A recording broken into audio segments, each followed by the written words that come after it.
कामगारांना त्यांची नोंदणी कुठूनही करता येणार आहे। यासाठी राज्यामध्ये 366 सुविधा केंद्र उभारण्यात आलेली आहेत। आजपासून या केंद्रांमधून सुविधा पुरवल्या जाणार असून बांधकाम कामगारांना नोंदणी करण्याचं आवाहन कामगार मंत्री आकाश फुंडकर यांनी केलं आहे। उभ्या रिंगण सोहळ्याने शिर्डीतील साई परिक्रमेचा आगाज झालेला आहे। 13 फेब्रुवारीला शिर्डी महापरिक्रमा सोहळा पार पडणार आहे। देशविदेशातील हजारो साई भक्त या सोहळ्याला उपस्थित राहणार आहेत। सरकारी जागेवरती केलेल्या अनधिकृत बांधकामावरती माणगाव नगरपंचायतीने कारवाई केलेली आहे। रस्त्यालगत उभारलेल्या अनधिकृत टपऱ्या, दुकानं, गाळे नगरपंचायतीने जमीनदोस्त केले। हिंगोलीच्या कळमनुरी तालुक्यातील भाटेगाव या गावाजवळून जाणाऱ्या राष्ट्रीय महामार्गाचं काम जवळपास 3 वर्षांपूर्वी पूर्ण झालंय। मात्र रस्त्याच्या दोन्ही बाजूने बॅरिगेड्स बसवण्यात आलेले नसल्याने अपघात होण्याची भीती आहे। त्यामुळे गावकऱ्यांनी बॅरिगेड्स लावण्याची मागणी केली आहे। जालन्याच्या महादीप उपक्रमाच्या माध्यमातून शालेय विद्यार्थ्यांना इस्रोची सहल घडवली जाणार आहे। केंद्र, तालुका, जिल्हा स्तरावरील परीक्षा पास झाल्यानंतर 4 वर्गातून प्रत्येकी 10 विद्यार्थी निवडले जातील। जिल्हाधिकारी श्रीकृष्ण पांचाळ यांनी हा उपक्रम सुरू केलाय।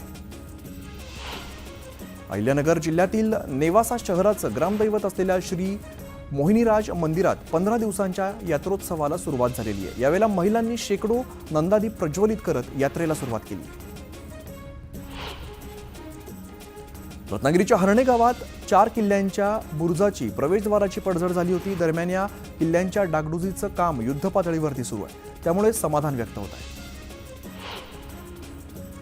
चंद्रपूरच्या ब्रह्मपुरी तालुक्यातील मौजा मांगली इकडे 25 कोंबड्यांचा मृत्यू बर्ड फ्लूमुळे झाल्याचं निष्पन्न झालेलं आहे। यानंतर मांगली गावचं 10 किलोमीटर क्षेत्र सतर्क भाग म्हणून घोषित केलं आहे।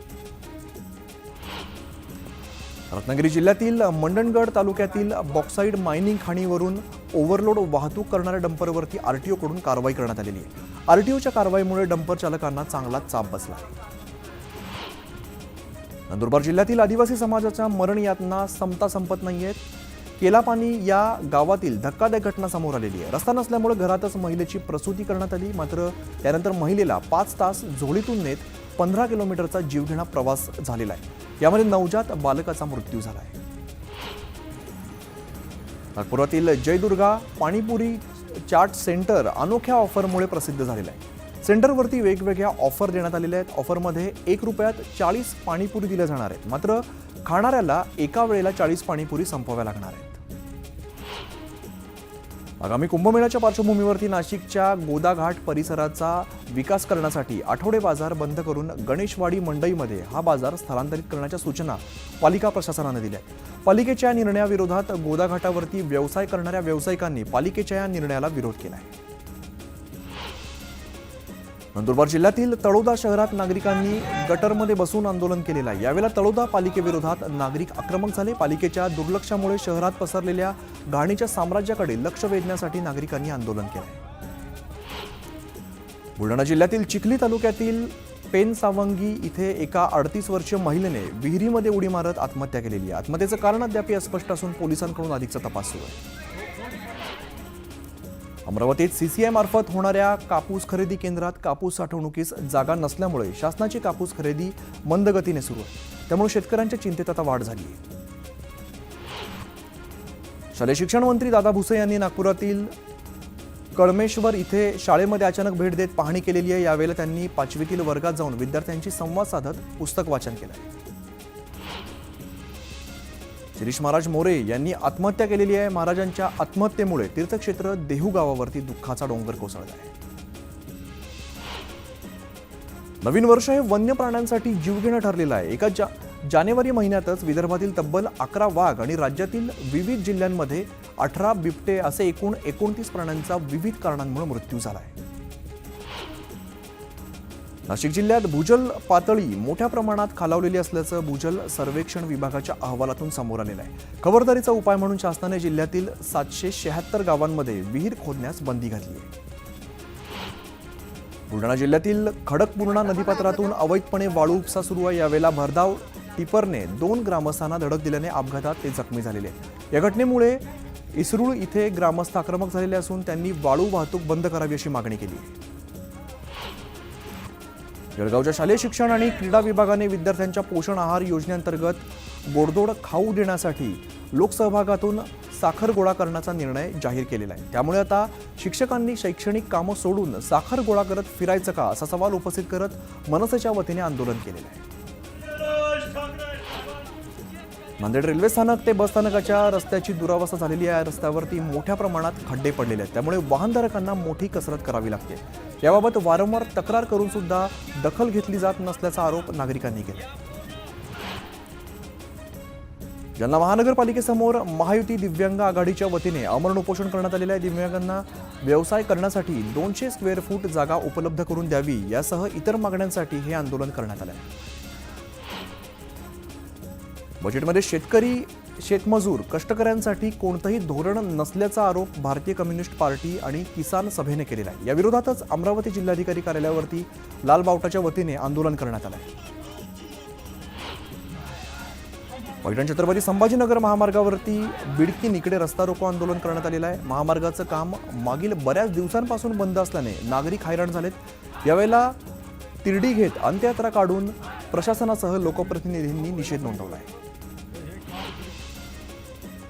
अभिनेते राहुल सोलापूरकरांच्या वक्तव्याचा आमदार अमोल मिटकर यांनी निषेध व्यक्त केलेला आहे। राहुल सोलापूरकरवरती देशद्रोहाचा गुन्हा दाखल करावा अशी मागणी मिटकर यांनी राज्यपालांकडे केली।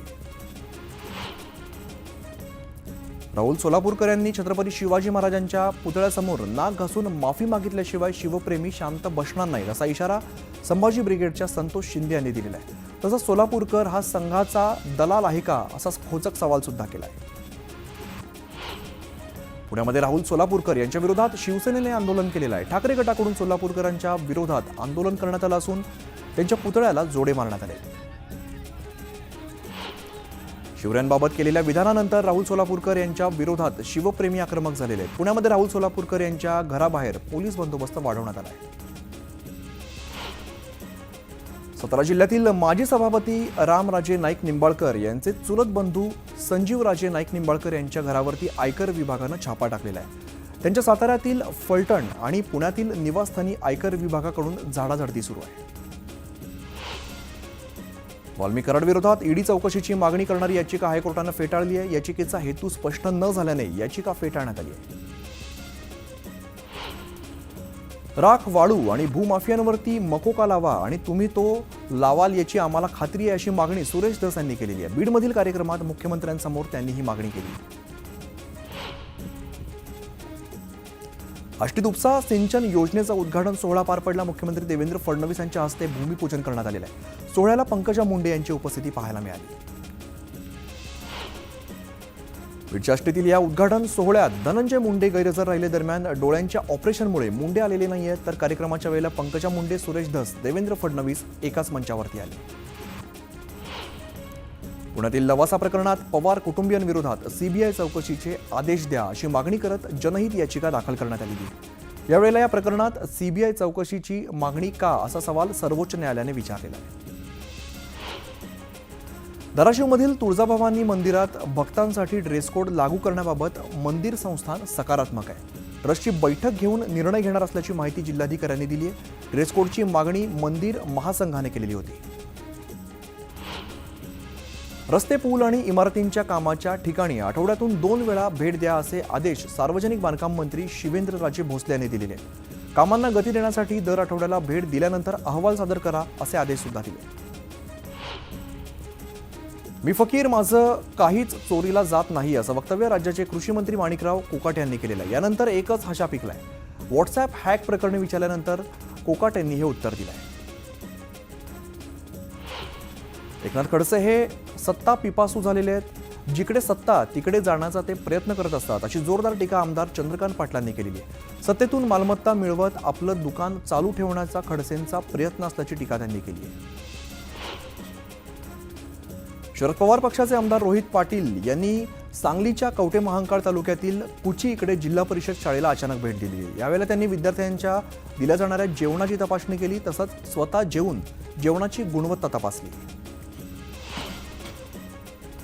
मनसेचे अध्यक्ष राज ठाकरे 7 तारखेला पंढरपूरच्या दौऱ्यावरती जाणार आहेत। मनसे नेते दिलीप धोत्रे यांच्या हॉटेलच्या उद्घाटनासाठी स्वतः राज ठाकरे पंढरपुरात जात आहेत। कारण काय होतं? आता उपोषण करणार नाही, आता लढाईची वेळ आली तर मनोज जरांगे यांनी म्हटलेलं आहे। मराठ्यांना अद्याप आरक्षण मिळालेलं नाहीये. फडणवीस असंच वागत राहिले तर मग मला निर्णय घ्यावा लागेल असं म्हणत जरांगेंनी उग्र आंदोलनाचा इशारा दिला आहे. जरांगे पाटलांचं पुढचं आंदोलन मुंबईत होणार आहे अशी घोषणा जरांगेंनी केलेली आहे. लवकरच तारीख जाहीर करणार असल्याचं जरांगे पाटलांनी सांगितलं आहे. मराठा आंदोलक मनोज जरांगे पाटलांना छत्रपती संभाजीनगरच्या गॅलेक्सी रुग्णालयातून डिस्चार्ज देण्यात आलेला आहे. जरांगे पाटील थेट शहागड इकडे गावी जाणार आहे.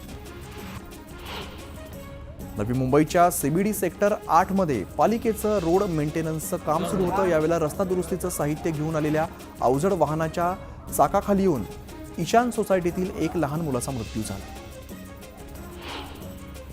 कल्याणपूर्वेच्या सूचक नाका इथे परिसरातील मॉडर्न होम्ससह 3 ते 4 दुकानांवरती चोरट्याने डल्ला मारलेला आहे. दुकानाचं शटर तोडून दुकानांमधील रोख रक्कम तसंच लॅपटॉप आणि मुद्देमाल लंपास केलेला आहे. चोरीची सगळी घटना सीसीटीव्हीत कैद झाली.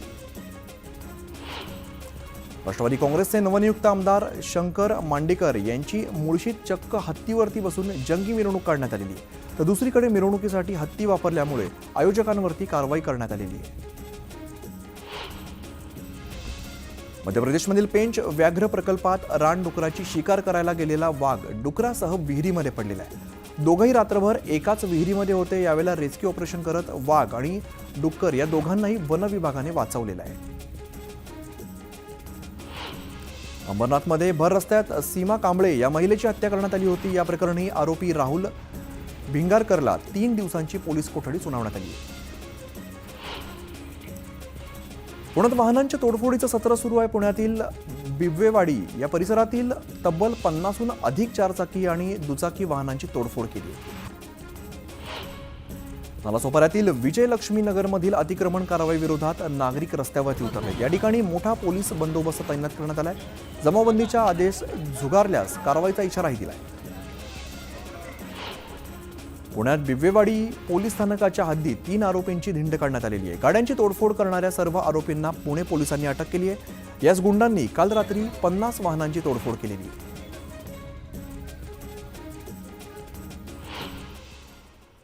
एक महत्त्वाची बातमी समोर येते ती बघूया. मुंबई नाशिक महामार्गावरती प्रचंड वाहतूक कोंडी झालेली आहे. महामार्गावरती वाहनांच्या लांबच लांब रांगा बघायला मिळत आहेत. ट्रकचा अपघात झाल्यामुळे या महामार्गावरती ट्रॅफिक जाम झालेला आहे.